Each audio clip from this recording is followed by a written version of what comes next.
మాటలు పంచుకోవడానికి దేవుడు మరి ఏ అర్హత లేనటువంటి నన్ను నిలబెట్టిన విధానం బట్టి ప్రభు నామాన్ని నేను ఎంతో స్తుతిస్తున్నాను. ప్రభు నామాన్ని గణపరుస్తూ ఉన్నాను. మరి అదేవిధంగా మరి నా వెనక చాలామంది పెద్ద ప్రసంగికులు ఉన్నారు. ఇందాక రూబేన్ అన్న చెప్పిన రీతిగా అన్నకి సడన్గా చెప్పినట్టుగానే మధ్యాహ్నం చెప్పారు. అన్న కొంచెం వాక్యం చెప్పండి అన్న అన్నారు. అయితే వెనకాల కూర్చున్న వాళ్ళందరూ కూడా చాలా అద్భుత రీతిగా చాలా చక్కగా చెప్తారు. అయితే ఈరోజు నేను అంటే జూన్ 25వ తారీఖున ఈ డేటు ఫిక్స్ చేసామన్నమాట. ఇక్కడ సంఘ క్షేమాభివృద్ధి కూడిక జరగాలని జూన్ 25, జూలై 10 కోసం జూన్ 25 డేట్ ఫిక్స్ చేసి ఆనాటి నుంచి కూడా ప్రార్థన చేస్తున్నాను. అయితే ప్రార్థన చేస్తున్నప్పుడు ఆనాటి నుంచి ఈనాటి వరకు కూడా నేను ఏం ప్రార్థన చేశానంటే, ప్రభువా అక్కడ తీసుకెళ్ళిన తర్వాత నాతో మాట్లాడు ప్రభువా, నాతో మాట్లాడు ప్రభువా. ఈరోజు ఉదయకాలం కూడా బండి మీద అదే మాట్లాడు ప్రభువా, మాట్లాడు ప్రభువా, మాట్లాడు ప్రభువా అంటూ ప్రార్థన చేసుకుంటూ వచ్చాను. హల్లెలూయా. ఇందాక అన్న ఒక మాట చెప్పారు. ఏలియాకు దేవుని యొక్క దేవదూత ప్రత్యక్షమై ఒక అప్పం పెట్టి 40 దినాలు పర్వతం ఎక్కించిందంట. హల్లెలూయా. అటు రీతిగానే మరి మధ్యాహ్నం అంతా కూడా దేవుని సన్నిధానంలో మరి మా టీం అంతా కలిసి కుటుంబాలతో కలిసి ప్రార్థిస్తున్నప్పుడు నాకు దేవుడు ఒక దర్శనం ఇచ్చాడు. హల్లెలూయా. ఆ యొక్క దర్శనాన్ని బట్టే కొంత ధైర్యం వచ్చింది మీ అందరి ముందు కొన్ని నిలవబడడానికి. ఆ దర్శనం చెప్పిన తర్వాత వాక్య భాగంలోనికి వెళ్తాను. నాకు ఇక్కడ ప్రార్థన చేస్తున్నప్పుడు 3 పశువులు కనిపించాయండి. 3 పశువులు కనిపించాయి. దాని పక్కనే ఒక బలిపీఠం కనిపించింది. మొదటి పశువు ఏం చేయబడిందంటే కనుక అది వధించబడి తన యొక్క మొండెము తల సెపరేట్ చేయబడి ఒక పక్కకి రక్తంతో పెట్టుందన్నమాట. రెండవ చోట ఏముందంటే కనుక బలిపీఠం మీద వధించబడినటువంటి ఆ యొక్క పశువు వధించబడినటువంటి రీతిని కనిపిస్తుంది. కింద నుండి కాలుతూ ఉంది. ఆ బలి పశువు మండుతూ ఉంది. మరొక పక్క ఇంకొకటి కనిపించిందండి. సమస్తము కూడా బూడిదైపోయినటువంటి విధానం కనిపించింది. అర్థమవుతుందన్న మాటలు మీకు. మొదటిది ఏంటంటే వధించబడినటువంటి పశువు కనిపించింది. అలా ప్రార్థన చేస్తున్నప్పుడు వెంటనే ఒక బలిపీఠం మీద ఒక బలి పశువు వధించబడుతూ ఉందన్నమాట. అంటే కాలుతూ మండుతూ ఉందన్నమాట. మూడవది ఏంటంటే బూడిదైపోయినటువంటి స్థితి కనిపిస్తూ ఉంది. అది నేను ఏంటి ప్రభువా అంటూ ప్రార్థన చేస్తూ ఉన్నప్పుడు దేవుడు మాట్లాడుతున్నటువంటి స్థితి ఏంటంటే, ఈరోజు మన జీవితాల్లో కావచ్చు, క్రైస్తవ జీవితాల్లో కావచ్చు 3 దశలుగా మిగిలిపోతూ ఉన్నాం. ఏంటి అంటే కనుక క్రీస్తు కొరకు బ్రతకాలి, క్రీస్తు కోసం జీవించాలి, మనకున్న సమస్తము కూడా చంపుకుని బ్రతకాలనేటువంటి ఒక ఆశతో మనం ప్రభు యొద్దకు వస్తున్నాం. ఆ స్థితి ఏంటంటే కనుక వధించబడినటువంటి స్థితి. అంటే ఈ లోకం గురించి కానీ లోకపు ఆలోచనలు కానీ ఏమీ కూడా లేకుండా వధించబడింది. కానీ వధించబడినటువంటి గొర్రెపిల్ల కావచ్చు, వధించబడినటువంటి పశువు కావచ్చు, వధించబడినట్టుగానే ఉంటే కనుక ప్రయోజనం ఉండదు. అవునా కదండి? ఇప్పుడు వధించబడింది, కానీ వధించబడినటువంటి ఆ పశువు, వధించబడినటువంటి బలి పశువు వధించబడినటువంటి స్థితిలోనే ఉంటే దానికి ప్రయోజనం లేదు. కానీ అది ఎప్పుడైతే బలిపీఠం మీదకు వచ్చి కాల్చబడుతుందో అది దేవునికి ఇష్టమైనటువంటి బలియాగమని దేవుడు కోరుతూ ఉన్నాడండి. హల్లెలూయా. అది నాకు ఇష్టమైనటువంటి సువాసన కలిగినటువంటి హోమం అని ప్రభు మాట్లాడుతూ ఉన్నాడు. మరి బూడిదైపోయినటువంటి స్థితి ఏంటంటే కనుక పరిపూర్ణంగా సమర్పించబడి ప్రభువుకి అంగీకారమైనటువంటి అర్పణ, ప్రభువుకి అంగీకారమైనటువంటి సమర్పణ గురించి ప్రభు మాట్లాడుతూ ఉన్నాడు. హల్లెలూయా. మీకు అర్థమైందండి? వధించబడినటువంటి బలి పశువు దేవునికి ఇష్టమైనటువంటి బలియాగముగా కాల్చబడుతున్నటువంటి బలి పశువు, పరిపూర్ణముగా బూడిదగా చేయబడినటువంటి బలి పశువు. మనం ఏ స్థితిలో ఉన్నామో ఒకసారి మనం ఆలోచించుకోవాలి. వధించబడినటువంటి స్థితిలో ఉన్నామా? బలిపీఠం మీదకి ఎక్కి అది కాల్చబడుతూ దేవునికి ఇష్టమైనటువంటి ఒక బలి పశువుగా మనం ఉన్నామా? లేదా పరిపూర్ణముగా ఒక బూడిద వలె చేసి ప్రభువుకి అంగీకారముగా మనము చేయబడి ఉన్నామా? ఒకసారి మనమే ఆలోచిద్దాం. ఈ దర్శనం నాకు కలిగినప్పుడండి నాకు చాలా ధైర్యం వచ్చింది. మాట ఖచ్చితంగా చెప్పాలి. ఒక 5 నిమిషాలు అడిగా నన్ను అనిపించింది. తప్పకుండా మనము చనిపోయాము, క్రీస్తు కొరకు సెపరేట్ చేయబడ్డామంటే సరిపోలేదు. కానీ బలిపీఠం మీద కాల్చబడాలి. ప్రభుకి ఇష్టమైనటువంటి జీవితాలుగా మన జీవితాలు జీవించాలి. ఆమేన్, హల్లెలూయా. మరి మీ అందరికీ కూడా హృదయపూర్వకమైన వందనాలు. అందరం కూడా వాక్య భాగంలోకి వెళ్దాం. మరి నాకు ఇట్టి అవకాశాన్ని ఇచ్చినటువంటి మీ స్థానిక దైవజనులు ప్రేమన్నకు, మరి వెనకున్నటువంటి తిమోతి అన్నకు, రూబేన్ అన్నకు, మాథ్యూస్ అన్నకు, సామ్యుల్ అన్నకు అందరికీ కూడా వందనాలు. చక్కటి ఆరాధన నడిపించినటువంటి అన్నకు కూడా ప్రత్యేక వందనాలు తెలియజేస్తూ ఉన్నాను. ఇదేం ప్రార్థన అండి? అందరూ చెప్పాలి, వెనకాల ఉన్న వాళ్ళు కూడా చెప్పచ్చు. అదిటి సైలెంట్ అయిపోయారు అందరూ కూడా. ఒకసారి చెప్తారా బిగ్గరగా? సంఘ క్షేమాభివృద్ధి కూడిక. సంఘము ఇది రెండు పదాలతో అంటే క్షేమాభివృద్ధి కూడిక అంటే రెండు పదాలతో కూడినటువంటి ఒక ఏకపదం. ఏంటంటే క్షేమము ప్లస్ అభివృద్ధి. సంఘానికి వచ్చినటువంటి ప్రతి బిడ్డ కూడా ఎలా ఉండాలంటే క్షేమముగా ఉండాలి. సంఘము ఎప్పుడు కూడా ఎలా ఉండాలంటే కనుక అభివృద్ధి చెందుతూ ఉండాలి. ఏ సంఘములో క్షేమం ఉంటుందో, ఏ సంఘములో అభివృద్ధి ఉంటుందో అక్కడ పరిశుద్ధాత్మ దేవుడు ఉంటాడండి. హల్లెలూయా. అపోస్తుల కార్యములు 2వ అధ్యాయము 42వ మాట మనం చదువుకుందాం ఒకసారి. అపోస్తుల కార్యములు 2వ అధ్యాయము 42వ మాట చదువుకుందాం ఒకసారి. వీరు అపోస్తుల బోధయందును సహవాసమందును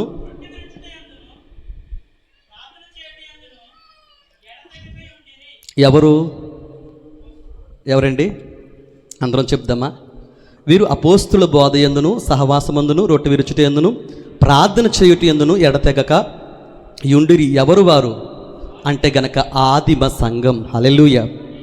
ఆదిమ సంఘం అంట ఏం చేస్తుందంటే గనక అపోస్తుల యొక్క బోధయందు సహవాసమందు రొట్టె విరుచుటయందు ప్రార్థన చేయుటయందు ఎడతెగక ఉండిరి. ఏ సంఘములో ఈ 4 విషయాలు కూడా ఉంటాయో, అంటే అపోస్తుల యొక్క బోధ ఉంటుందో, అపోస్తుల యొక్క సహవాసం ఉంటుందో, లేకపోతే రొట్టె విరుచుట ఉంటుందో, ప్రార్థన చేయటం ఉంటుందో, ఎడతెగక ప్రార్థన చేస్తారో ఆ సంఘములో దేవుడు క్షేమాన్ని ఇస్తాడంట, అభివృద్ధిని ఇస్తాడంట. ఆమేన్, హల్లెలూయా, హల్లెలూయా. ఈరోజు మన సంఘము క్షేమము కలిగి ఉండాలంటే, మన సంఘము అభివృద్ధి చెందాలంటే, మన ప్రాంతము దీవించబడాలి అంటే, మన ప్రాంతం మార్పు చెందాలి అంటే కనుక మన సంఘములో ఉండవలసింది ఏంటో తెలుసా అండి? ప్రార్థన. ఏంటంట? అయ్యో, రోజు చేసే ప్రార్థనే కదండి. మొన్న ఒక తల్లిగారిని అడుగుతూ ఉన్నాను, అమ్మ ప్రార్థన చేస్తున్నావా అని అడిగితే తల్లి చెప్తూ ఉంది, అయ్యా రోజుకి 3 ప్రార్థన చేస్తున్నాను దానియేలు వలె అంటుంది. ఏంటంట? అమ్మ ఎన్నిసార్లు చేస్తుందంట? మీరు ఒకసారో 2 సార్లు చేస్తున్నట్టున్నారు. కానీ ఆ తల్లి చెప్తుంది, అయ్యా రోజుకి 3 ప్రార్థన చేస్తాను. అమ్మ ఎప్పుడు ప్రార్థన చేస్తావు? తెల్లవారుజామున లెగుస్తావా అంటే, లేదయ్యా చాలా బలహీనురాలు, నేను తెల్లవారుజామున లెగాలంటే లెగలేను, కానీ కరెక్ట్గా 8:30కు ప్రార్థన చేస్తాను. ఎన్నింటికంట? ఎప్పుడు?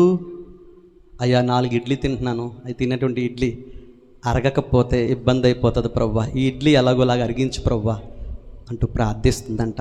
మధ్యాహ్నం 1 గంట అవుతుంది, చక్కగా కూరలు వండుకుంటుంది, ప్లేట్ నిండా పెట్టుకుందంట, మరలా ప్రార్థన చేస్తుందంట, ప్రవ్వా ఉదయకాలపు ప్రార్థన ఆలకించావు, ఇడ్లీ 4 కూడా అరిగిపోయి ఇప్పుడు మధ్యాహ్నం చేసేటువంటి భోజనం కూడా అరిగిపోవాలి ప్రవ్వా. తర్వాత సాయంకాలం కూడా చాలా చక్కగా ప్రార్థన చేస్తుంది. ఉదయం ప్రార్థన అంటే ఉదయకాలపు టిఫిన్ అరిగిపోయింది, ఇప్పుడేంటి డిన్నర్ మిగిలిపోయింది, ఇప్పుడు డిన్నర్ కొరకు ప్రార్థన చేస్తుంది. నువ్వేదైనా చేయగల దేవుడు ప్రభువా, అరిగించు ప్రభువా అంటే ప్రార్థన చేస్తుందంట. ఇలాగా ఈ రోజున ప్రార్థన చేస్తున్నారంటే కనుక చాలామంది క్రైస్తవుల్లో కేవలము తిండి వద్ద మాత్రమే ప్రార్థించేవారు ఉన్నారు. కొంతమంది పడుకునేటప్పుడు చిన్న ప్రార్థన చేసుకుని, ఆ ప్రార్థన కూడా ఎందుకు చేసుకుంటారంటే ఏ కల్లో వచ్చి లేకపోతే ఏదైనా భయం కలుగుతుందని చిన్న ప్రార్థన చేసుకుని పడుకుండిపోతారు అంతే. నేటి సంఘాలు ఎలా అయిపోయినాయి అంటే కనుక ప్రార్థనకు వెళ్తున్నారు, ప్రార్థనలో పాలుపంపులు పొందుతున్నారు, వాక్యంలో పాలుపంపులు పొందుతున్నారు, ఆరాధనలో పాలుపంపులు పొందుతున్నారు, కానీ ప్రార్థించే విషయంలో ఏమైపోతున్నారంటే కనుక విఫలమైపోతూ ఉన్నారు. ప్రార్థించేటువంటి విషయంలో వెనకబడిపోతూ ఉన్నారు. ప్రార్థించే విషయంలో భారం తెచ్చుకోలేకపోతున్నారు. ప్రార్థించే విషయంలో రోషము కలిగి ఉండలేకపోతున్నారు. గల కారణం ఏంటంటే కనుక అపవాదికి తెలుసు, నువ్వు సంఘములో ప్రార్థిస్తే సంఘములో జరిగేటువంటి కార్యాలు అడిగి తెలుసు కాబట్టి నిన్ను ప్రార్థన చేయకుండా అపవాది ఎప్పటికప్పుడు నేను ఏం చేస్తుంది తెలుసా అండి? డౌన్ చేసేస్తుంది, పడగొట్టేస్తుంది అనమాట. ఒక మాట చాలా జాగ్రత్తగా ఆలకించండి. మత్తయి సువార్త 21:22 ఏముంది చెప్పండి, తీయకుండా చెప్పండి. మత్తయి సువార్త 21:22 ఏముంది?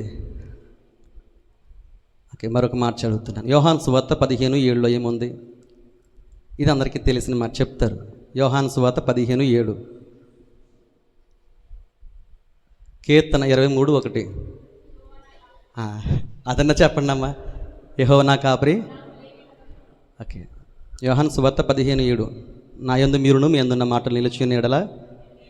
మత్తయి సువార్త 21:22. మరియు మీరు ప్రార్థన చేయనప్పుడు వేటిని అడుగుదురో వాటన్నిటిని పొందుకుని నమ్మిన ఎడల. మార్కు సువార్త 16:16.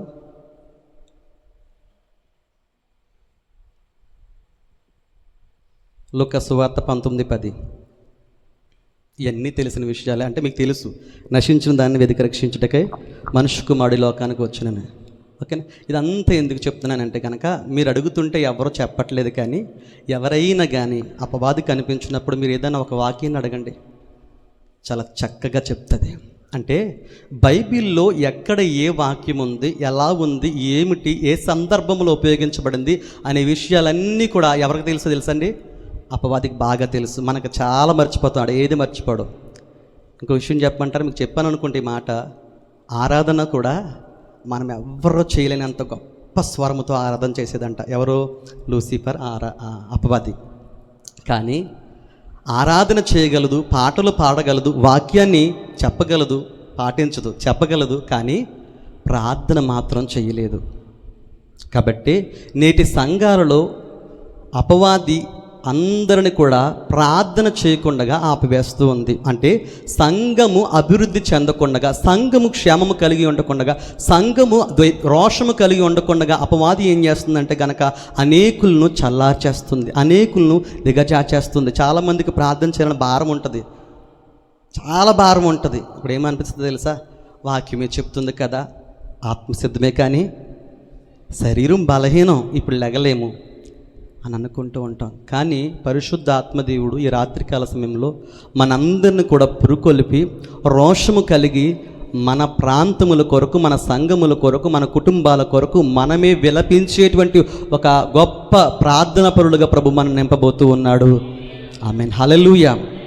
ఒక్కసారి అందరము కూడా దేవుని యొక్క వాక్య భాగంలో నుంచి జ్ఞాపకం చేసుకుందాం. ప్రార్థన ఎందుకు మనము చేయాలి?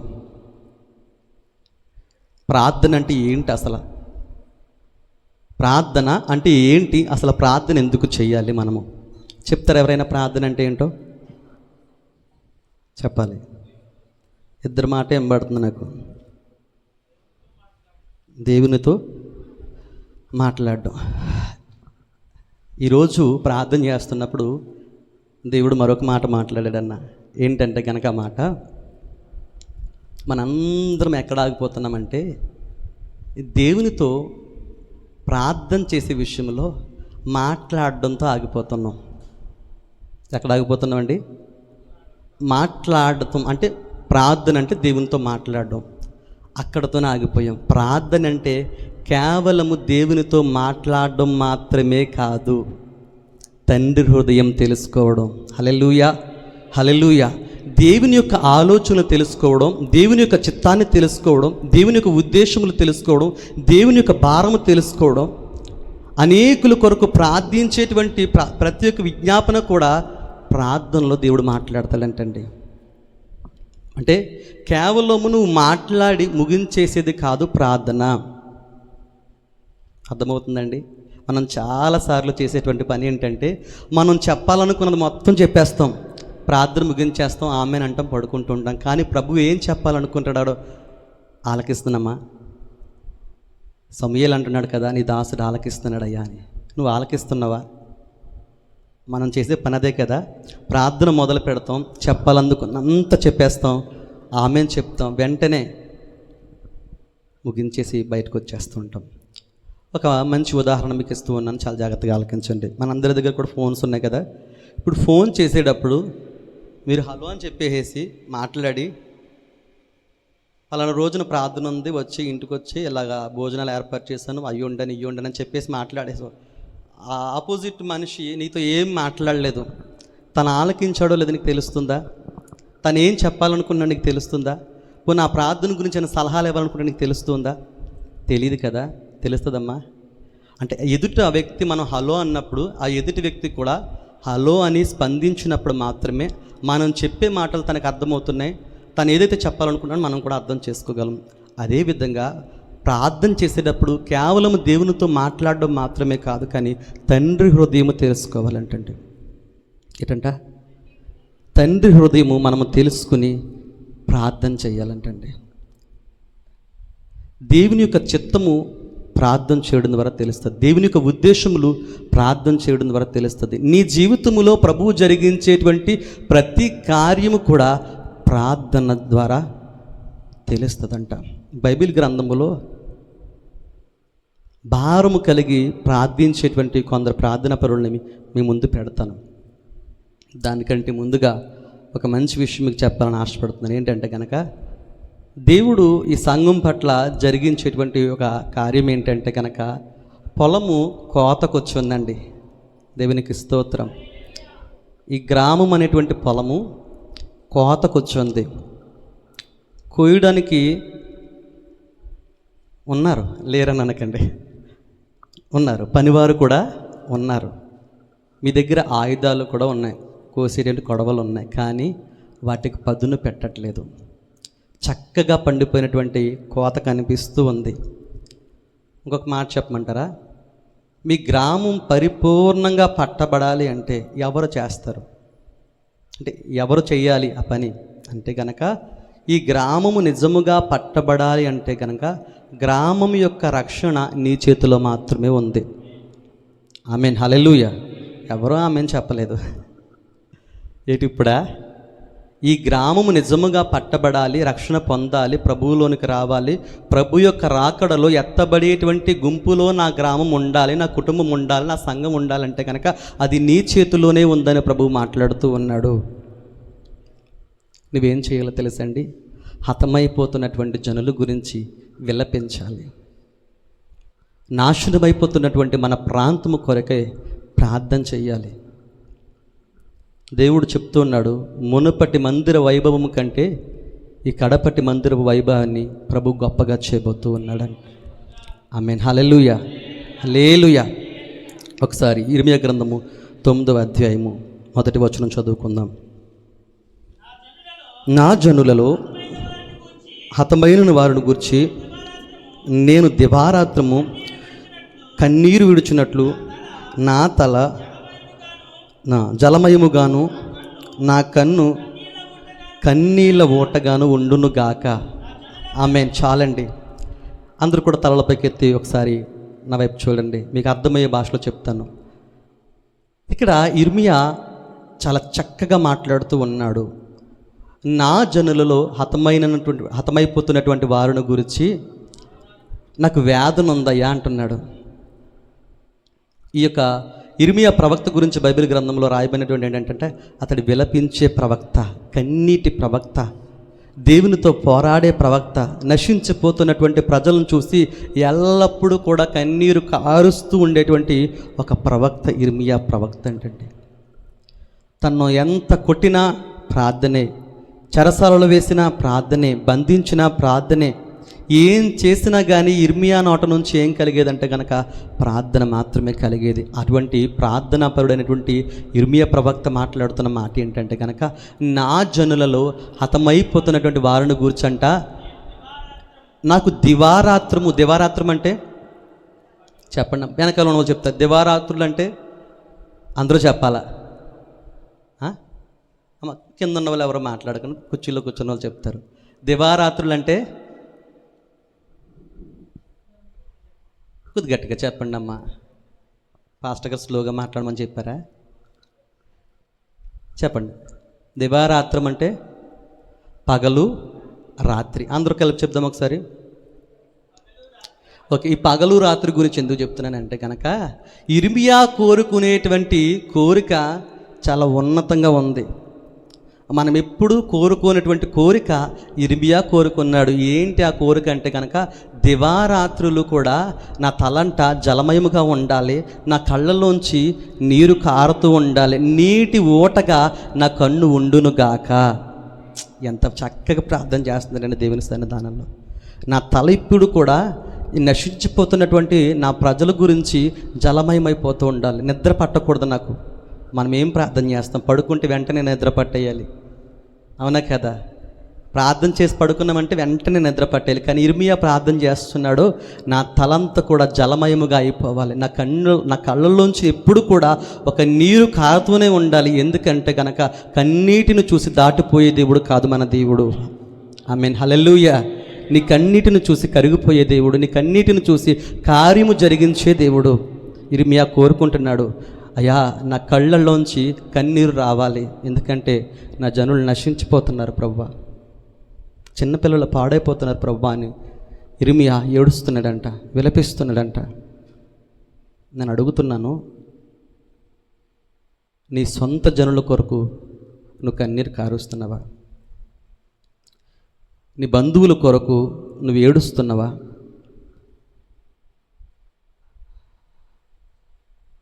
ఒక ప్రత్యేక సమయం పెట్టుకుని నువ్వు ప్రార్థన చేయగలుగుతున్నావా? అయ్యా, చాలామంది అనుకుంటారు వారు మారడు. పాస్టర్ గారితో చెప్తారు, అయ్యా నా భర్త మారాలని ప్రార్థన చేయమని అంటారు. పాస్టర్ గారు అంటారు, అమ్మా మేము ప్రార్థన చేస్తాం, మా టీం అంతా ప్రార్థన చేస్తుంది, దేవుడు నీ భర్తకు మారు మనసు ఇస్తాడంటే వెంటనే ఆ తల్లి ఏమంటో తెలుసండి, మీరు ఎంత చెప్పినా నా భర్త మారడండి, వెంటనే అనేస్తుంది. ఎవరు చెప్పినా మారడండి అంటారు. కాదండి. ప్రార్థనలో ఉన్నటువంటి గొప్ప శక్తి ఏంటంటే కనుక ఎలాంటి వ్యక్తినైనా మార్చగలదండి. ఆమేన్, హల్లెలూయా. అపోస్తలుడైనటువంటి పౌలు సంఘాన్ని హింసిస్తూ, సంఘంలో ఉన్నటువంటి ఎవరైతే దేవుని యొక్క వాక్యాన్ని వింటున్నారో వాళ్ళందరినీ కూడా చంపుకుంటూ, హతము చేస్తూ, అధికారం పొందుకుని వెళ్ళిపోతుందంటే సంఘం అంతా కూడా ప్రార్థన చేయడం మొదలుపెట్టిందండి. ఈ ప్రార్థన శక్తి ఏమైపోయిందంటే కనుక ఏ వ్యక్తి అయితే హింసిస్తున్నాడో, ఏ వ్యక్తి అయితే చంపడానికి వెళ్తున్నాడో అదే వ్యక్తి ఆ యేసును గురించి ప్రకటించేటువంటి ఒక గొప్ప మిషనరీగా ప్రభువు లేపాడండి. హల్లెలూయా, హల్లెలూయా. ఈరోజు వ్యతిరేకముగా ఉన్నటువంటి ప్రతి ఒక్కరు కూడా మార్పు చెందాలి. మనం అనుకుంటున్నాం ఈ రోజుల్లో వ్యతిరేకత ఎక్కువైపోయింది అని అనుకుంటూ ఉన్నాం.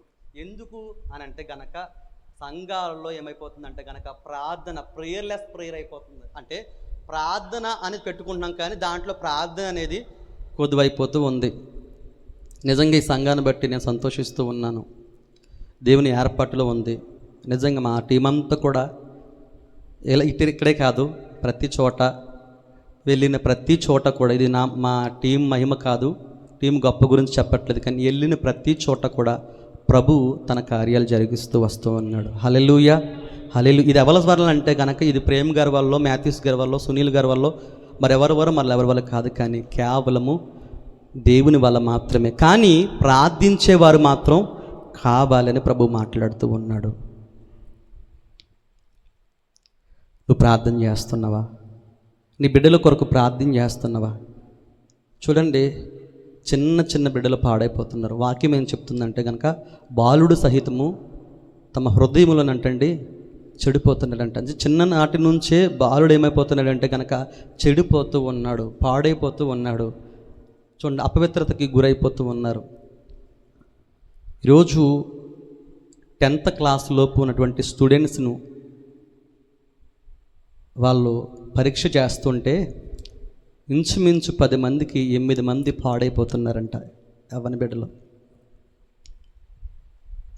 మన ముందు మన పిల్లలు చాలా బుద్ధిగా కనిపిస్తారు, మన ముందు మన పిల్లలు చాలా మంచిగా కనిపిస్తూ ఉంటారు, కానీ వాళ్ళు చేసే పనులు మనకి ఏది కూడా తెలీదు.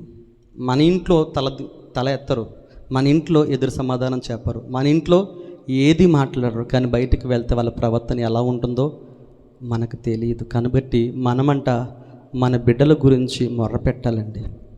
చిన్న బిడ్డల కొరకు మొరపెట్టాలండి, యవ్వనస్తుల కొరకు మొరపెట్టాలండి. ఈరోజు చాలామంది ఇంటర్నెట్లోనంటండి ఏం చేస్తున్నారంటే కనుక ఫేక్ ఐడీస్ క్రియేట్ చేస్తున్నారు. అర్థమవుతుందా? ఫేక్ ఐడీస్ క్రియేట్ చేసి, ఫర్ ఎగ్జాంపుల్ నా పేరు సునీల్ అనుకోండి, నేను మహేష్ అనే పేరు పెట్టుకున్నాను ఫర్ ఎగ్జాంపుల్. ఇంకొక సహోదరి ఇంకో పేరు పెట్టుకుంది.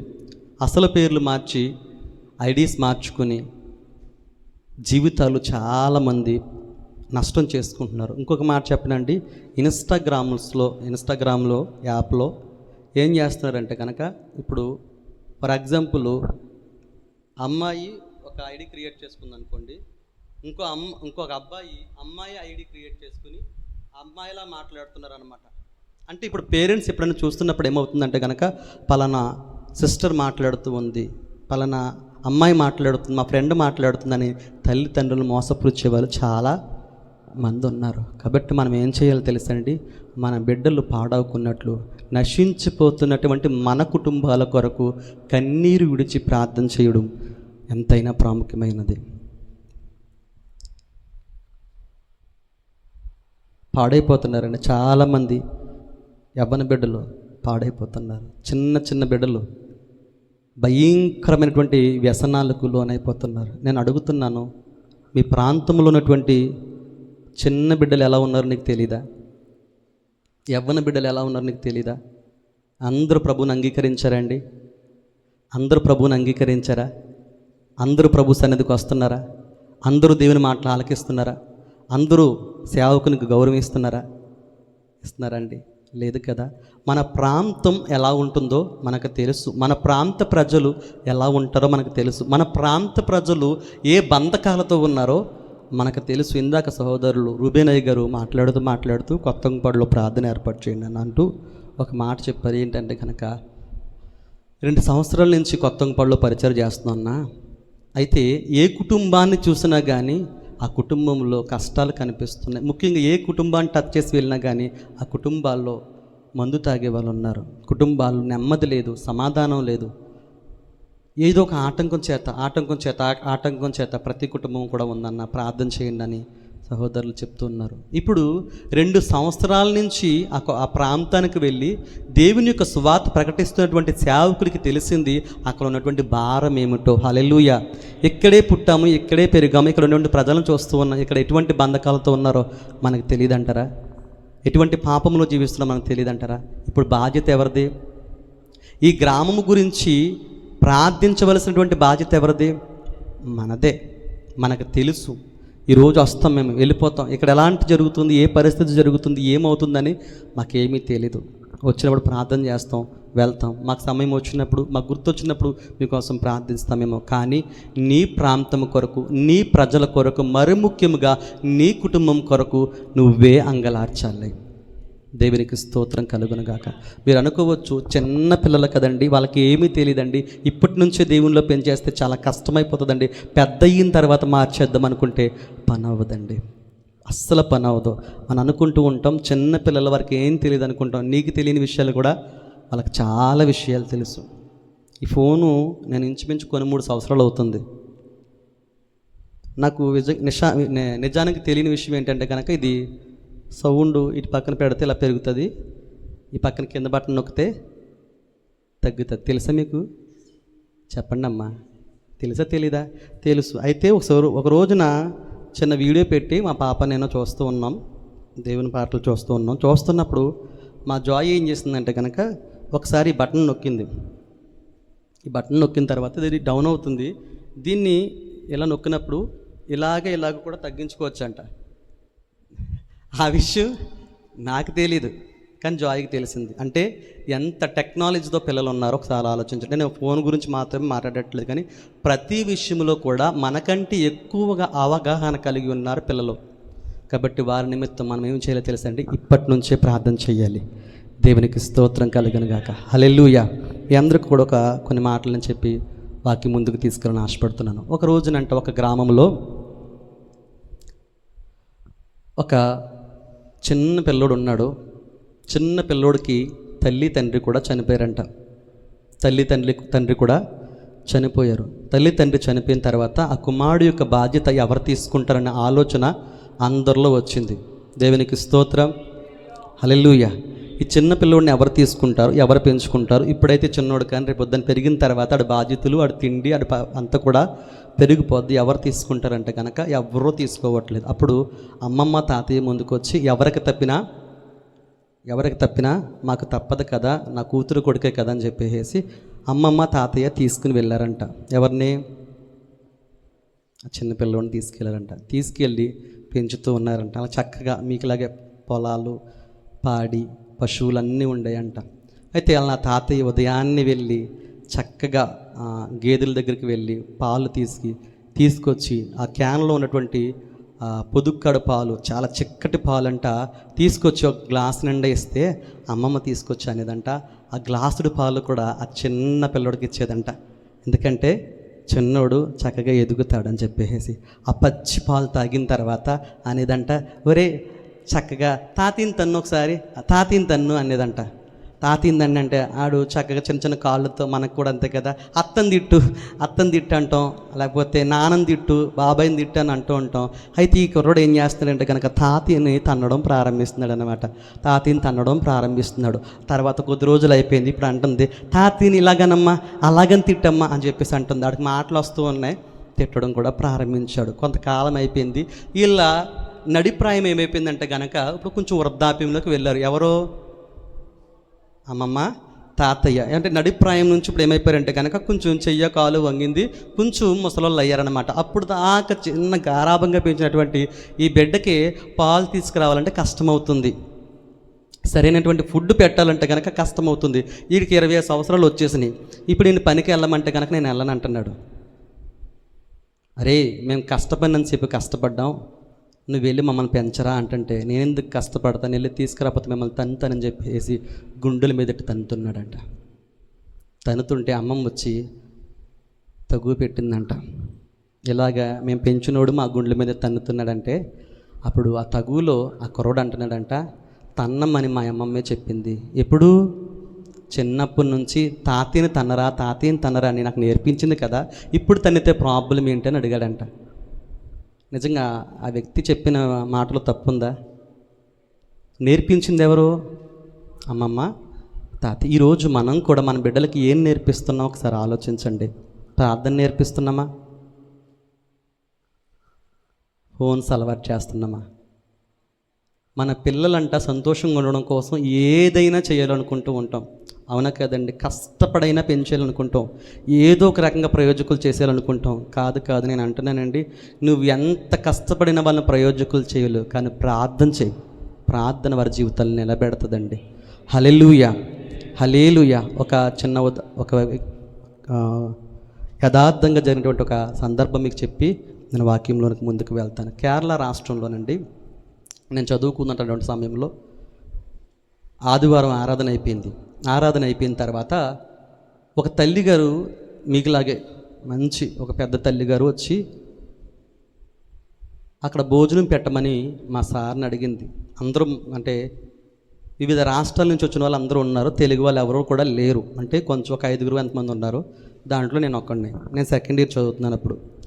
అయితే భోజనం చేసి వచ్చిన తర్వాత మా ప్రిన్సిపాల్ సార్ మళ్ళీ కబురు పెట్టారు, ఒకసారి సునీల్ రమ్మనంటే నేను డైనింగ్ హాల్కి వెళ్ళిన తర్వాత అతను మాట్లాడుతున్నాడు, ఈవిడ తెలుగు ఆవిడ వచ్చింది, ఆవిడతో మాట్లాడు అంటున్నాడు. కేరళ రాష్ట్రంలో తెలుగు వాళ్ళు వచ్చారంటే ఎంత సంతోషంగా ఉంటుంది. మాట్లాడడం కోసం వెళ్తుంటే ఆ తల్లికి ఒక ప్లేట్లో అన్నం పెట్టారు, అన్నం పెట్టారు. ఆ అన్నం తను తల్లి తింటూ ఉంది. అయితే ఆ తల్లిని అడిగాను, అమ్మ మీది ఎక్కడా అన్నాను. తిరుపతి అయ్యా అంది. మరి ఇక్కడికి ఎందుకు వచ్చావయ్యా అమ్మ అన్నాను. కేరళ ఎందుకు వచ్చావు తిరుపతి నుంచి అంటే కనుక ఇళ్లల్లో పని చేసుకోవడానికి వచ్చానయ్యా అంది. 4 ఇళ్లలో పని చేసుకుంటానయ్యా, సోమవారం నుంచి శనివారం వరకు పని చేసుకుంటానయ్యా అంది. మరి ఎందుకమ్మా మరి ఎలా వచ్చారనంటే ఆ తల్లి ఒక మాట చెప్పిందండి, ఏంటంటే కనుక ఆదివారం నేను అడుక్కుంటానయ్యా అంది. ఏమందండి? ఆదివారం వస్తే చాలు నేను అడుక్కుంటానయ్యా. ఏ అమ్మ అడుక్కునే పరిస్థితి ఎందుకు? సోమవారం నుంచి శనివారం వరకు కూడా కష్టపడుతున్నా కదా, 4 ఇళ్లలో పని చేస్తాను అంటున్నావు కదా, నీకు డబ్బులు వస్తాయి కదా, మరలా అడుక్కోవాల్సిన పరిస్థితి ఏంటయ్యా అంటే కనుక ఆ తల్లి చెప్తున్నటువంటి మాటకి నా కళ్ళలో కన్నీరు ఆగలేదు. ఆ తల్లి ఏం చెప్తుందంటే, అయ్యా నా కుమార్తె బీఎస్సీ నర్సింగ్ చదువుతుంది, తను ఒక డాక్టర్ చేయాలన్న ఆశ. నా కుమారుడు ఇంజనీరింగ్ చదువుతున్నాడు అయ్యా, నేను ఎక్కడో ఏదో పని చేసుకున్నానని తెలుసు, కానీ అడుక్కుంటున్నట్టు నా బిడ్డలకు తెలియదయ్యా. ఆదివారం వస్తే అలా అడుక్కుంటాను, వచ్చిన డబ్బులు నా బిడ్డలకి నేను పంపిస్తున్నాను, వాళ్ళు చదువుకుంటున్నారు అయ్యా అందండి. హల్లెలూయా. ఏ తల్లి అయినా ఏ తండ్రి అయినా అడుక్కునైనా పిల్లల్ని పెంచుకోవాలనుకుంటారు, అవునా కదా? నేను అంటున్నానండి, అంత అడుక్కును పెట్టక్కర్లేదు, కానీ ప్రార్థన చేయి. నువ్వు ప్రార్థన చేయి, నీ బిడ్డల కొరకు వేకువనే లేచి ప్రార్థన చేయి, కన్నీటితో ప్రభుతో మొరపెట్టు, ప్రభు సన్నిధానంలో ప్రార్థన చేయి. నీ బిడ్డల్ని ప్రభువే ప్రయోజకులుగా చేస్తాడు. ఆమేన్, హల్లెలూయా. నాకు ఒక భారం కలిగినటువంటి ఒక తల్లి, ప్రార్థించినటువంటి తల్లి గురించి గత కొద్ది వారాల నుంచి ప్రభు మాట్లాడుతున్నాడు. ఈరోజు ప్రతి కుటుంబంలో కూడా ప్రార్థించే తల్లులు కావాలండి. బైబిల్ గ్రంథంలో ఒక తల్లి ఉంది. ఆవిడ అంతకుముందు తల్లి కాదు, ఒక మామూలు స్త్రీ. కానీ ఆ తల్లి కంట తల్లి అవ్వాలనే ఆశ. కుటుంబం చూస్తే చాలా మంచి కుటుంబం చూడండి, కానీ తల్లికి మాత్రం పిల్లలు లేరంట. చాలా బాధపడిపోతూ ఉంది. మందిరానికి ఎప్పుడు వచ్చినా కానీ బాధే కలుగుతుంది, వేదన కలుగుతుంది, దుఃఖం కలుగుతుంది, ఏడుపు వచ్చేస్తుంది. చూడండి, ఈ లోకంలో ఎవ్వరూ ప్రేమించలేనంత ప్రేమ ఆ యొక్క తల్లిగారి పట్ల తన భర్త కనపరుస్తూ ఉన్నాడు. ఎంత ప్రేమించే భర్త దొరికాడంటే తల్లికి, మనందరికీ తెలుసు, మీకు అందరికీ అర్థమైంది. హన్నా ఎలకాన వచ్చేయమన్నాడంటే కనుక, ఎందుకు ఏడుస్తున్నావు, నువ్వెందుకు భోజనం మానేసో అని అడుగుతున్నాడంట. నేను అడుగుతున్నాను వెనకాల కూర్చున్నటువంటి తల్లుల్ని, మీ భర్తలు ఎప్పుడైనా మీ దగ్గరికి వచ్చి అన్నం తిన్నావా అని అడిగారా? మానేస్తే కనుక ఎందుకు మానేసావు అని అడిగారా? చెప్పండి అమ్మా. ఎప్పుడైనా మీ దగ్గరికి వచ్చి అన్నం తిన్నావా అని అడిగారా ప్రేమగా? కానీ ఎలకాన ప్రతిరోజు అడిగేవాడంట. ఆవిడ కొద్ది రోజులంట భోజనం చేయడం మానేసిందంట. అతను అంటున్నాడంట, ఎందుకు భోజనం చేయడం మానేసావు అంటుందంట. ఆవిడ అంటుందంట, నీకు తెలీదా నేను ఎందుకు భోజనం చేయడం మానేసాను, నీకు తెలీదా అంటుంది. అతను అంటున్నాడు, బిడ్డల గురించే కదా అంటున్నాడు. అవునా అంటుందంట. అతను అంటున్నాడంట, 10 మంది కుమారుల కంటే నేను ఒక శ్రేష్ఠుడు, నేను కూడా ఒక కొడుకును అనుకో, నేను ఒక కొడుకును, ఒక విశేషమైనటువంటి కొడుకుగా నువ్వు అనుకో, నన్నే ఒక కొడుకుగా చూసుకో, నువ్వేదైనా చేయాలంటే ఒక కొడుకుగా నన్నే భావించని ఎంత ప్రేమగా ఓదారుస్తున్నారండి. స్తోత్రం, హల్లెలూయా, హల్లెలూయా. ఇంత ప్రేమగా మాట్లాడితే ఏ భార్యకైనా ఎంత సంతోషం అవుతుందో చెప్పండి ఒకసారి. హల్లెలూయా. భర్తలు ఎప్పుడు కూడా ఒక చిన్న ప్రేమతో ఒక చిన్న మాట మాట్లాడితే భార్యలు ఎప్పుడు కూడా సంతోషపడిపోతారండి. దేవునికి స్తోత్రం. ఒక 1000 రూపాయలు కష్టపడి ఇంటికి వచ్చేటప్పుడు ఒక 10 రూపాయలు ఎట్టుకుని ఏదైనా తీసుకొచ్చారనుకో, ఆ తల్లి లేదా భార్య చాలా సంతోషంగా తీసుకుంటుంది. నా భర్త నా కోసం తీసుకొచ్చాడు అంటే. హన్నా జీవితంలోకి వెళ్తే తనకు 2 పాళ్ళు వెళ్తున్నాయంట సమస్తము కూడా. ఒక చీర కొనమంటే కొన్నారా? ఎప్పుడైనా ఒక చీర కొనమంటేనే కొనడానికి చాలా కష్టం. కానీ హన్నా భర్త ఎలకానా కొంటున్నాడు. ఒకటి కొనమంటే 2, ఒకటి ఇమ్మంటే 2, ఏది కావాలైనా 2 పాలు ఇచ్చేస్తున్నాడంట. అంత ప్రేమ కలిగి ప్రేమించేటువంటి భర్త ఓదారుస్తుంటే తనకు ఓదార్పు కలగట్లేదంట, తనకు ధైర్యం సరిపోవట్లేదంట, తనకి వేదన చెందేస్తుందంట. నన్నే ఒక విశేషమైనటువంటి కుమారుడిగా ఎంచుకో అంటే ఆ తల్లి అది దుఃఖ నివారణ పొందట్లేదంట. ఇప్పుడు ఆ తల్లికి ఒక ఆలోచన వచ్చిందంట. ఏంటో తెలుసా? ఏం జ్ఞాపకం వచ్చిందంట? దేవుని యొక్క మందిరం జ్ఞాపకం వచ్చిందంటండి. హల్లెలూయా, హల్లెలూయా. దేవుని మందిరానికి వచ్చి ఇప్పుడు ప్రార్థన చేయడం మొదలుపెట్టింది. మీరు అనుకున్నట్టు ప్రార్థన చేసి వెళ్ళిపోయేటువంటి ఆలోచనతో ఆవిడ రాలేదు. దేవునికి స్తోత్రం. మనం ప్రార్థిస్తున్నాం, వెళ్ళిపోతున్నాం, ప్రార్థిస్తున్నాం, వెళ్ళిపోతున్నాం, ప్రార్థిస్తున్నాం, వెళ్ళిపోతున్నాం, పాటలు పాడుతున్నాం, వెళ్ళిపోతున్నాం, వాక్యం చదువుతున్నాం, వెళ్ళిపోతున్నాం, వాక్యం వింటున్నాం, వెళ్ళిపోతున్నాం. కానీ హన్నా దేవుని మందిరానికి వచ్చింది, ప్రార్థించింది, వెళ్ళిపోలేదు. దేవుని యొక్క సమాధానం కోసం ఎదురు చూసినటువంటి తల్లి హన్నా. ఆమేన్, హల్లెలూయా. ఏంటి అని అంటే కనుక ఇప్పుడు దేవునితో తన హృదయం విప్పి కన్నీటితో ప్రార్థన చేయడం ప్రారంభించిందంట. ఆత్మతో ప్రార్థన చేయడం ప్రారంభించిందంట. మూలుగుతూ ప్రార్థన చేయడం ప్రారంభించిందంట. విరిగి నలిగినటువంటి మనసుతో ప్రభు సన్నిధానంలో కన్నీరు విడుస్తూ ప్రార్థించిందంట.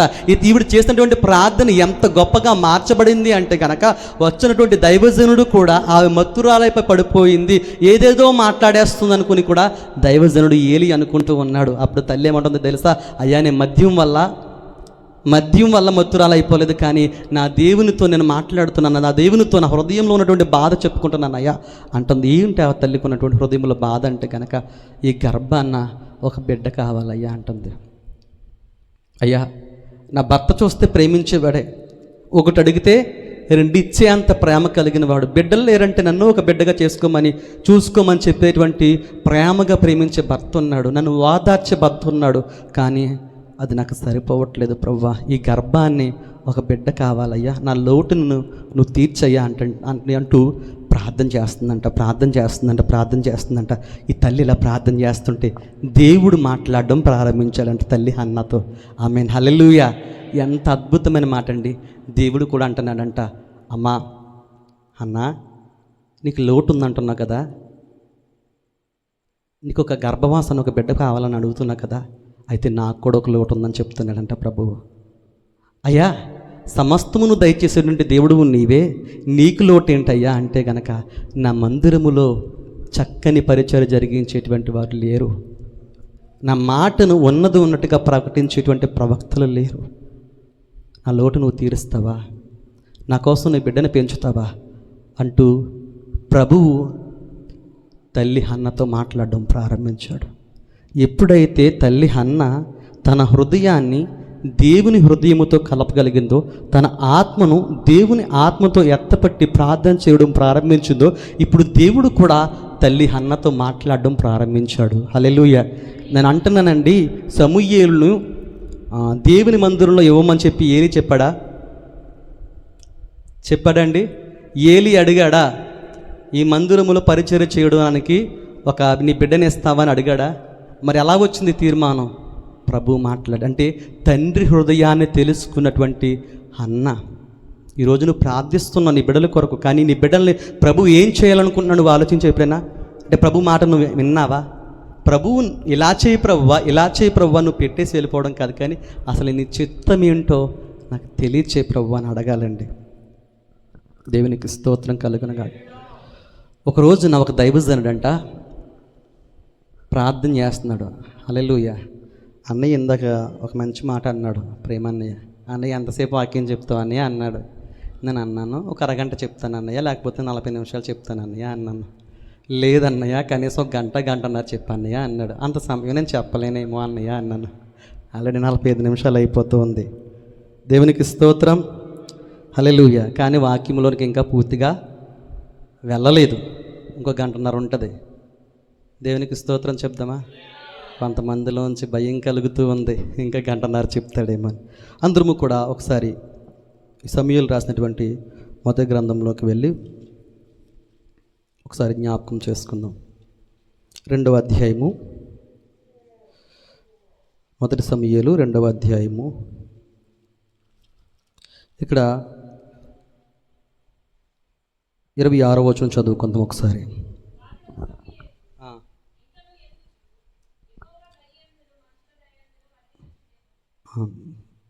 అదేవిధంగా 1:26 కూడా.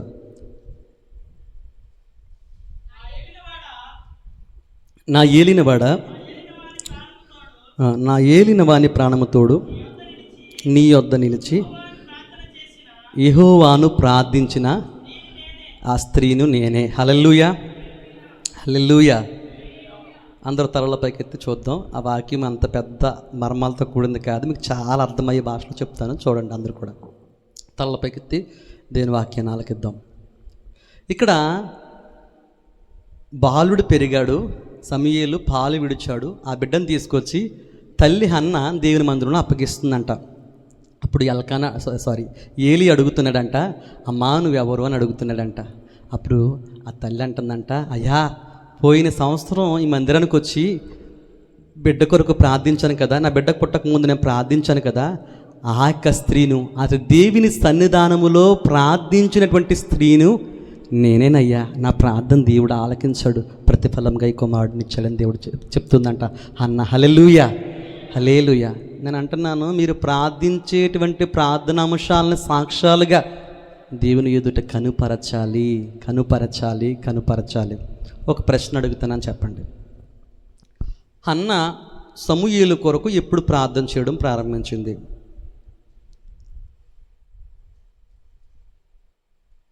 అమ్మన మాట మీకు అర్థమవుతుందా? ఎవరైనా చెప్పచ్చు. హన్న సమూయేలు కొరకు ప్రార్థన చేయడం ఎప్పుడు ప్రారంభించింది?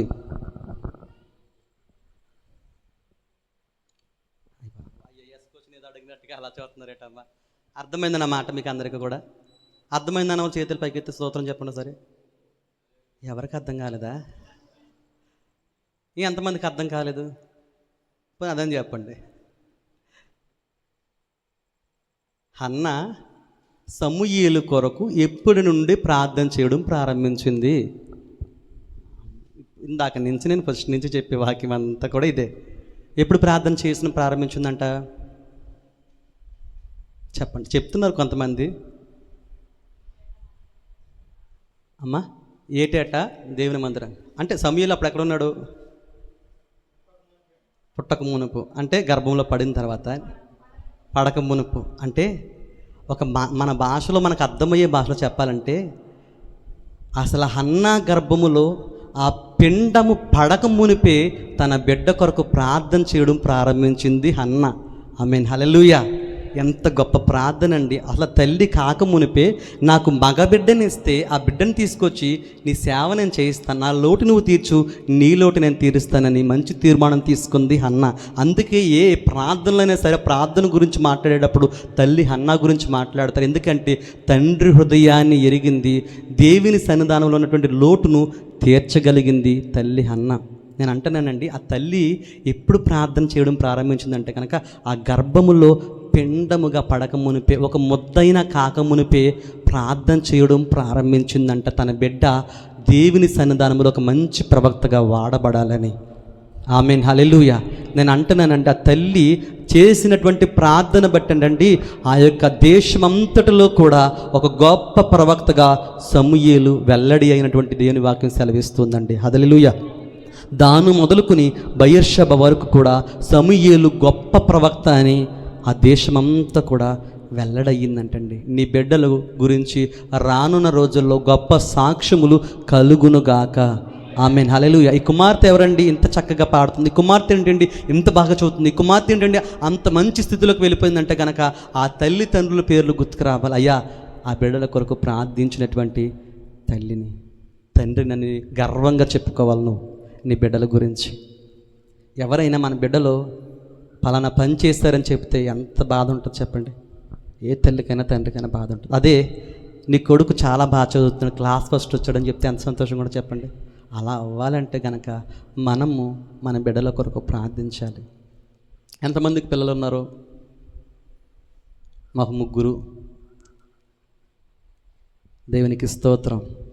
ఇంకా అందరికీ చాలా వరకు 90% ఉన్నారు. కానీ ప్రార్థన ఎంతమంది చేస్తున్నారు బిడ్డల కొరకు? తెల్లవారుజామున లెగిసి బిడ్డల కొరకే ఎలుగెత్తి మొర్రపెట్టే తల్లిదండ్రులు లేవాలి. ప్రభు ఈ మాట చెప్పమని చెప్పాడు కాబట్టి నేను చెప్తున్నాను. మన కుటుంబాలు, మన ప్రాంతం మన చేతిలో ఉందని ప్రభు చెప్తున్నాడండి. ఎవరి చేతిలో ఉందంట? నువ్వు ప్రార్థన చేయగలిగితే నీ కుటుంబం మారుతుందండి. ముందు ఆ మార్పు నీలో నుండే ప్రారంభం కావాలి. నీ బిడ్డలకు నువ్వేమందిస్తున్నావు? నువ్వేకువనే ప్రార్థన చేయడం ప్రారంభిస్తే నీ ప్రార్థన చూసి నీ తర్వాత నీ బిడ్డలు కూడా మోకాళ్ళు వేయడానికి వస్తారు. ఆమేన్, హల్లెలూయా. నువ్వు మాదిరి ఉంచాలి. ఇంకొక మాట చెప్పి నేను వాక్యాన్ని ముగించడానికి సిద్ధపడుతూ ఉన్నాను. ఈ తల్లి హన్నా ఎప్పుడు ప్రార్థన చేసిన ప్రారంభించిందంట? ఎప్పుడంట? పిండముగా గర్భములో పడక మునిపే ప్రార్థన చేయడం ప్రారంభించింది. ఒక గొప్ప ప్రవక్తగా దేవుడు వాడుకున్నాడు. ఇంకొక మాట, ఒక్క బిడ్డ పుడితే చాలు అనుకుని ప్రార్థించింది. సమూయేలు పుట్టిన తర్వాత మరో 5 పుట్టారంట హన్నాకి. హల్లెలూయా, హల్లెలూయా. అసలు ఆ గర్భాన్ని గొడ్రాలు అని పిలుస్తున్నటువంటి ఆ తల్లిని దేవుడు ఎంత ఆశీర్వదించాడంటే ప్రార్థన ద్వారా గొప్ప ప్రవక్తనిచ్చాడు. తర్వాత ఆ ప్రవక్తని ఎప్పుడైతే మందిరానికి ఇచ్చిందో ఇంకా సంతానాన్ని కూడా ప్రభువు ఆశీర్వదించాడంట. కానీ మనలాగే అన్నీ తెలిసి కూడా ప్రార్థించినటువంటి ఒక స్త్రీ ఉంది. ఇప్పుడు ప్రార్థించిన స్త్రీ గురించి మనం నేర్చుకున్నాం కదా. మనకలాగే అన్నీ తెలుసు. ఆ తల్లికి ఎంత బాగా తెలుసు అంటే కనుక దేవుణ్ణి స్పష్టముగా మాట్లాడేటువంటి స్త్రీ, దేవునితో స్పష్టముగా మాట్లాడుతున్నటువంటి స్త్రీ, దేవునితో అనుదినము కూడా సంభాషించేటువంటి స్త్రీ. ఆ స్త్రీ గురించి చాలా వేల సంవత్సరాల క్రితం రాయబడిన బైబిల్ గ్రంథంలో మొట్టమొదటి స్త్రీ తల్లి హవ్వ. ఏంటంట, మీకు ఎవరికి తల్లి కాదనుకుంటా, అమ్మమ్మ అనుకుంటా. ఏంటంట, ఆవిడ మాకు తల్లి ఏంటండి, మొట్టమొదటి స్త్రీ కాబట్టి మామల మామ, తల్లి కన్నా తల్లి, ఓకేనా, మామ. ఓకే, అందరికి కూడా ఒక మాట చెప్పాలంటే అమ్మ. ఈ అమ్మ అవ్వమ్మ అన్నీ తెలుసు. ప్రభు యొద్ద నుండి ఒకసారి దేవుని యొద్ద నుండి సంబంధం కోల్పోయినటువంటి స్థితి కూడా తెలుసు. కానీ బిడ్డల కొరకు ప్రభు సన్నిధానములో ప్రార్థించే విషయంలో ఫెయిల్యూర్ అయిపోయినటువంటి తల్లి హవ్వ.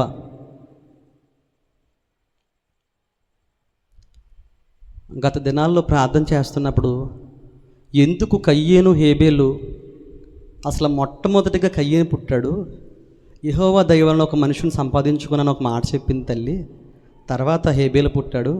ఇలా పెరుగుతున్నప్పుడు ఎందుకు వీళ్ళిద్దరికి కూడా గొడవల కింద వచ్చి, వ్యత్యాసాలు వచ్చి, లేకపోతే ఆ కోపం వచ్చి ఎందుకు సొంత తమ్ముణ్ణి కయ్యను చంపాడు అని అంటే నేను అంటున్నానండి, అదంతా ఒక కోణం అయితే నేను అంటున్నానండి, ఆ తల్లి గనక, ఆ తండ్రి గనక తన బిడ్డల కొరకు దేవుని సన్నిధానంలో ప్రార్థన చేస్తుంటే ఆ స్థితి అలా కలిగేది కాదేమో అని నాకు అనిపించింది. నేను అంటున్నాను, నాకు చాలా బాధ అనిపించిన విషయం ఏంటంటే, హవ్వకు కూడా అప్పటిదాకా తెలీదు మరణం ఎలా ఉంటుందో, ఆదాముకు కూడా తెలీదు చనిపోతే మనిషి ఎలా ఉంటాడో తెలీదు. అవునా కదండి? ఇప్పుడంటే మనిషి చనిపోయాడంటే అలా కదలడో, మాట్లాడరు, చూడరు, నడవరు అని అనుకుంటూ ఉంటాం. కానీ ఆదాము హవ్వ మొట్టమొదటి మానవులు భూమి మీద, వాళ్ళకి తెలీదు మరణం ఎలా ఉంటుందో. అప్పుడు దాకా వాళ్ళ కళ్ళ ముందు పెరిగినటువంటి హేబేలు ఆ రాయి పెట్టి చంపిన తర్వాత రక్తం వచ్చి చచ్చిపోతే ఆ రక్తం చూడడం కూడా అదే మొదటిసారి, తన కొడుకు రక్తం చూడడం కూడా అదే మొదటిసారి. ఆ రక్తం చూసి బిడ్డ చనిపోయినా తెలిసి నేను ఇలా అనుకుంటున్నాను, ఆ తల్లి వెళ్ళి హవ్వ లెగ్గొట్టు ఉంటుంది హేబేల్ని, అయ్యా లెగయ్యా అని లెగ్గొడుతూ ఉన్నట్టుండొచ్చు. ఎంత లెగ్గొట్టినా హేబేల్ లెగట్లేదు, ఎంత ఏడ్చినా లెగడు. మనం కూడా చాలాసార్లు చనిపోయిన తర్వాత చాలా బాధపడుతూ ఉంటాం. అయ్యో ఇది చేద్దాం అనుకున్నానే, అలా చేద్దాం అనుకున్నానే, నేను ఎలా చేయాలనుకున్నానే, అలా చేయాలనుకున్నానే, నేను ప్రయోజకులు చేద్దాం అనుకున్నానే, అది వండుదాం అనుకున్నాను, ఇది వండుదాం అనుకున్నాను. చాలాసార్లు చనిపోయిన తర్వాత బాధపడతాం. అవునా కదా? బిడ్డలు పాడవక ముందే ప్రార్థన చేయండి, బిడ్డలు చనిపోక ముందే ప్రార్థన చేయండి. అంటే చనిపోవడం అంటే మామూలుగా శారీరకంగా కానీ ఆత్మీయంగా కూడా చాలామంది బిడ్డలు చనిపోయిన స్థితి కలిగి ఉన్నారు. ఆ రోజున కయ్యను హేబేలు మొట్టమొదటి నరహంతకుడుగా పిలువబడ్డం గల కారణం ఏంటంటే కనుక ఆ తల్లి ప్రార్థించే విషయంలో విఫలమైపోయింది హవ్వ. దేవుని సన్నిధానములో నిజంగా ఏదైనా తోటలోంచి వెళ్ళిపోయిన తర్వాత వాళ్ళు ఏం చేయాలి అంటే కనుక వాస్తవానికి ఎలాగ వెలివేయబడ్డం కానీ ప్రభువును హత్తుకుని ఉండాలని చెప్పి ప్రభువుతో ఇంకా మరింత దగ్గర ఉండాలి. కానీ వారు ఎనోషు పుట్టేంత వరకు కూడా ప్రార్థన చేసినట్టుగా బైబిల్ గ్రంథంలో లేదు. కాబట్టి ఏమైపోయారంటే కనుక సొంత అన్నయ్య తమ్ముడిని రాయి పెట్టి చంపే స్థితిలోకి వెళ్ళిపోయింది. ఈరోజు నేను అడుగుతున్నాను, ఎంతమంది కుటుంబాల్లో ఎటువంటి గొడవలు లేకుండా, ఎటువంటి మనస్పార్థాలు లేకుండా సంతోషంగా ఉండగలుగుతున్నారు? అన్నయ్య అంటే తమ్ముడికి పడదు, తమ్ముడు అంటే అన్నయ్యకి పడదు, అత్తగారంటే కోళ్ళకి పడదు, కోళ్ళంటే అత్తగారికి పడదు. చాలా వ్యత్యాసాలు కలుగుతున్నాయి. గల కారణం ఏంటంటే కనుక ప్రార్థన లేకపోవడం. మీరు అనుకోవచ్చు అదేంటంటే అత్తగారు ప్రేమించడానికి మనల్ని చూడడానికి ప్రార్థనతో సంబంధం ఏంటంటే కనుక బైబిల్ గ్రంథం చెప్తుంది, రూతు నయోమి చాలా అద్భుత రీతిగా ప్రేమించుకున్నారండి, అత్త కోడలైనా సరే. అంత ప్రేమ ఎలా వచ్చిందంటే కనుక ప్రార్థన ద్వారా మాత్రమే. ఆమేన్, హల్లెలూయా, హల్లెలూయా. ఒక 5 నిమిషాల్లో ఇంకొక మాట నేను చెప్పి ముగిస్తాను. టైం చాలా అవుతుంది, 10 అయిపోయింది, ఇంకొక 5 నిమిషాలు ఉంది. 5 నిమిషాల్లోనే ముగించేస్తాను. ఇంకొక తల్లి గారు కూడా ఉన్నారు. ఏంటంటే తల్లి రెబ్కా కూడా తన పిల్లల్ని పెంచే విషయంలో శ్రద్ధ చూపించలేకపోయింది. ఓకేనండి, ప్రార్థించినట్టుగా ఎక్కడ కూడా ఇస్సాకు కుటుంబం కనిపించలేదు. అంటే వివాహం కాకమునుపు ప్రార్థించాడు ఇస్సాకు, తన భార్య పిల్లలు పుట్టలేనప్పుడు కూడా తన భార్య నిమిత్తం ప్రార్థించినట్టుగా చూస్తూ ఉన్నాం. కానీ బిడ్డలు పుట్టిన తర్వాత ఆ బిడ్డల కొరకు ప్రార్థించినటువంటి స్థితి ఎక్కడ కూడా మనం చూడట్లేదు. ఏమైపోయిందో తెలుసా అండి? యాషావు యాకోబు ఇద్దరు కూడా ఇళ్ల ముందే కొట్టుకుంటూ ఎవడు ఎవరిని చంపేస్తాననేటువంటి భయంతో బ్రతికినటువంటి తల్లిదండ్రులు రెబ్కా ఇస్సాకు కూడా. ఈరోజు మన బిడ్డలు ఏమైపోతారని భయం, ఎలా ఉంటున్నారని భయం, కాలేజీకి వెళ్తున్నారంటే భయం, ఇంటికి రావాలంటే భయం, భయం భయం భయం భయం భయం భయంగా బ్రతుకుతూ ఉన్నాం. నేను అంటున్నానండి, అలాంటి వారందరి కొరకు మనం ప్రార్థన చేయాలి. మన జనులు హతమైపోతున్న వారి గురించి కన్నీరు కార్చాలి. ఏడ్వాలంటండి. దేవునికి స్తోత్రం. మనము ఇర్మియా గ్రంథం ఇందాక తీసాను కానీ ఎవరు తీయొద్దు. ఇర్మియా ప్రవక్త సంఘానికి లేకపోతే అక్కడ ఉన్న ప్రజలకు ఏం చెప్తున్నారంటే కనుక, మీలో కొందరు స్త్రీలను లేపండి. సంఘము నుంచి కొంతమంది స్త్రీలు లెగాలంట. దేని కొరకు అంటే గనక రోధించడానికంట. దేనికంట? మీ స్త్రీలకంట రోదనం చేయడం నేర్పించాలంటండి. అంటే ఏడవడం, కన్నీరు కార్చడం, ప్రభు సన్నిధానంలో విజ్ఞాపనం చేయడం సంఘముల నుంచి లెగాలంటండి. అలా లెగిస్తే ఆ సంఘము, ఆ దేశము బాగుపడుతూ ఉంది. దేవునికి స్తోత్రం కలుగునుగాక. హల్లెలూయా. మీ ప్రాంతం ఎక్కడుందంట? మీ చేతిలోనే ఉందండి. ఈ రోజున నువ్వు ప్రార్థన చేయగలిగితే ఈ సంఘానికి దేవుడు క్షేమాన్ని ఇస్తాడు. ఈ సంఘములో దేవుడు అభివృద్ధిని ఇస్తాడు. ఈ సంఘము యొక్క బాధ్యత, అది ప్రాంతం యొక్క బాధ్యత ప్రభు మన చేతిలో పెట్టాడు. నువ్వు ప్రార్థన చేయగలిగితే, అన్న ప్రార్థించింది పుట్టక మునిపే. మన పిల్లలకి 20-30 సంవత్సరాలు వచ్చేసినాయి అప్పుడే. కొంతమంది పిల్లలకి, మా పిల్లలకి అప్పుడే 7వ సంవత్సరం వచ్చింది పెద్ద పాపకి. భయం. మన ముందు పిల్లలు చాలా బాగుంటారు, కానీ వాళ్ళ ప్రవర్తన గురించి మనం ప్రార్థన చేయాలి. ఓకే, మనందరం కూడా వాక్యాన్ని ముగించబోతున్నాను. అపోస్తుల కార్యములు 10:2 ఏముందంటే కనుక, కొర్నేలంట ఒక అన్యుడు, దేవుని ఎరగినటువంటి వ్యక్తి. కానీ ఆయన గురించి రాయబడిన మాట ఏంటంటే కనుక, అతడు ఎల్లప్పుడూ కూడా దేవునికి ప్రార్థన చేసేవాడంటండి. దేవునికి స్తోత్రం. హల్లెలూయా, హల్లెలూయా. ఒక అన్యుడు దేవుని సన్నిధానంలో దేవునికి ఎల్లప్పుడూ ప్రార్థన చేస్తే, దేవుని కలిగి ఉన్నాను, దేవుని రక్తం చేత కడగబడ్డాను, బాప్తీసం తీసుకున్నాను, వధించబడినటువంటి నేను బలిపీఠం ఎక్కాను, నేను కాలిపోయాను, నేను బూడిదైపోయానని చెప్పుకుంటున్నటువంటి నీవు ఎంత ప్రార్థన చేయాలి ఒకసారి ఆలోచించు. ఒక అన్యుడే ఎల్లప్పుడూ ప్రార్థన చేస్తున్నానంటే, దేవుని రక్తములో పాలుపంపులు పొందుతున్న నీవు, క్రీస్తు యొక్క శరీరములో పాలుపంపులు పొందుతున్నటువంటి నీవు ఎంత ప్రార్థన చేయాలి. కాబట్టి మనందరము కూడా హతమైపోతున్న వారి గురించి ఏడుద్దాం, విలపిద్దాం, ప్రార్థన చేద్దాం. ఏ సంఘములో విలపిస్తారో, ఏ సంఘములో ప్రార్థిస్తారో ఆ సంఘములో క్షేమం ఉంటుంది, సమృద్ధి ఉంటుంది, అభివృద్ధి ఉంటుంది. దేవుడు తప్పకుండా అటు రీతిగా మనని, మన సంఘాన్ని కూడా ఆశీర్వదించునుగాక. కళ్ళు మూసుకుందాం, ప్రార్థనలోకి వెళ్తాం. మీ కొరకు చిన్న ప్రార్థన నేను చేస్తాను. మీరు అందరూ కూడా కళ్ళు మూసుకుని ప్రార్థనలోకి వివరించండి. దయచేసి విన్న వాక్యాన్ని నిమిత్తమై చిన్న ప్రార్థన, మీకు మీరు, ఎవరికి వారే. మన బిడ్డల కొరకు మనం మొర్రపెట్టలేనటువంటి స్థితి చాలామందికి ఉందండి. ఇక్కడ ఉదయాన్నే లేచి మన బిడ్డల కొరకు ఎలుగెత్తి నేను మొర్రపెడతాను ప్రవ్వా, ఇదిగో సాయంకాలం మాటలు ప్రవ్వా, అయ్యా ఇదిగో తండ్రి నీ సన్నిధానంలో మొర్రపెట్టే కృప దయచేయి. నా బిడ్డల కొరకు నేనే కన్నీరు విడవలేకపోతున్నాను, నా బిడ్డల కొరకు, నా భర్త కొరకు నేనే కన్నీరు విడవలేకపోతూ ఉన్నాను. ఇదిగో నా భర్త ఎలా మారగలడు ప్రవ్వా, నా బిడ్డలు ఎలా మారగలరు ప్రవ్వా, అయ్యా నా బిడ్డలకు ఒక మాదిరికరమైనటువంటి జీవితాన్ని నేను జీవించే కృప నాకు దయచేయని ప్రవ్వా అంటూ ఎవరికి వారమే ప్రార్థన చేద్దాం. ప్రియ సంగమా, ఒక మాట జ్ఞాపకం చేసుకో. నీ బిడ్డలకు నువ్వు ఇచ్చే ఆస్తి అంటూ ఏదీ లేదు. నీ బిడ్డలకు నువ్వు ఇచ్చేది ఏమైనా ఉందంటే కనుక భక్తి జీవితం నువ్వు అలవాటు చేయి, ప్రార్థన జీవితాన్ని అలవాటు చేయి, దేవుళ్ళు పెంచడం అలవాటు చేయి, వారి కొరకు అంగలార్చడం అలవాటు చేయి. ప్రభు తప్పకుండా నీ సంఘములో, నీ కుటుంబంలో, నీ ప్రాంతంలో ఒక గొప్ప మార్పును ప్రభు తప్పకుండా కలగజేస్తాడు. నీకు నిజంగా ఆసక్తి ఉంటే ప్రభువా, అయ్యా నీ సన్నిధానంలో, నేను సన్నిధానంలో అనుదినము కూడా వేకునే లేచి నా బిడ్డల కొరకే మొరపెడతాను ప్రభువా. ఇదిగో తల్లి హన్నా గురించి మాట్లాడవు తండ్రి, అయా గర్భములో నాయన పిండముగా పడక మునిపే ప్రవ్వా, ఇదిగో తండ్రి నాయన నీ సన్నిధికి అప్పగిస్తానని ప్రవ్వా తన తల్లి ప్రవ్వా తీర్మానం తీసుకుంది ప్రవ్వా. ఇదిగో సమూయేలు ప్రవక్త వస్తుంటే ప్రవ్వా నువ్వు సమాధానంతోనే వస్తున్నావా అని ప్రవ్వా ప్రజలందరూ అడుగుతున్నారు ప్రవ్వా. ఆ దేశమంతటిలోనూ కూడా ప్రభా ఒక గొప్ప ప్రార్థన ఆత్మతో నింపినటువంటి ప్రవక్తగా వాడుకున్నావు ప్రభువా. రాజులను అభిషేకించేటువంటి ఒక గొప్ప ప్రవక్తగా సమూయేలును వాడుకున్నావు ప్రభువా. నీకు స్తోత్రాలు. ఈరోజు ఈరోజు మా ప్రార్థనలు ప్రభా మా బిడ్డలకు ప్రయోజనకరం కావాలి ప్రభా, మా ప్రార్థనలు సంఘములకు ప్రభా క్షేమం కలగాలి ప్రభా, మా ప్రాంతాలకు ప్రభా రక్షణ కలగాలి ప్రభా.